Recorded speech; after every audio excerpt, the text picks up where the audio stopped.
రాష్ట్రంలో గత 3 రోజులుగా హాట్ టాపిక్గా జరుగుతున్నటువంటి విజయసాయిరెడ్డి రాజకీయాలు కావచ్చు, లేకపోతే తన మీద వస్తున్నటువంటి ఆరోపణలు కావచ్చు, వీటి మీద మీడియా ఛానల్స్ వాస్తవాలని వెతికితీసేటువంటి క్రమంలో ఇవాళ దౌర్జన్యకాండగా ఇవాళ ఒక పార్లమెంటు సభ్యుడు అన్పార్లమెంటరీ భాష మాట్లాడుతూ సభ్య సమాజం తలదించుకునేలాగా ఇవాళ వ్యవహరించడం అన్నది ఇది అత్యంత దుర్మార్గం.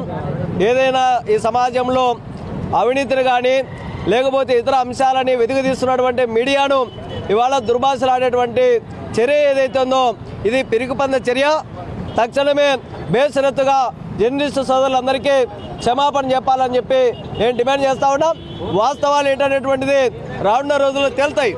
కానీ తన మీద వచ్చినటువంటి ఆరోపణలని రుజువు చేసుకుంటాడా లేకపోతే తప్పని నిరూపించగలుగుతాడా అనేటువంటి దాని మీద కాకోకుండా ఇవాళ ఏవైతే ఛానల్స్ ఇట్లా వచ్చిందని చెప్పి చూపించినటువంటి ఛానల్స్ మీద భయభ్రాంతులు గురి చేస్తూ బెదిరింపులు గురి చేస్తూ మహాటీవీ వంశీ గారి మీద నానాబూతులు ఒరేటువంటి పదజాలాన్ని వాడడం అనేది ఇది అత్యంత దుర్మార్గకరం. తక్షణమే వీటన్నిటి మీద రాష్ట్ర ప్రభుత్వం విచారణ జరిపించి తక్షణమే విజయసాయిరెడ్డి మీద క్రిమినల్ కేసులు నమోదు చేయాలని చెప్పి మేము డిమాండ్ చేస్తూ ఉన్నాం.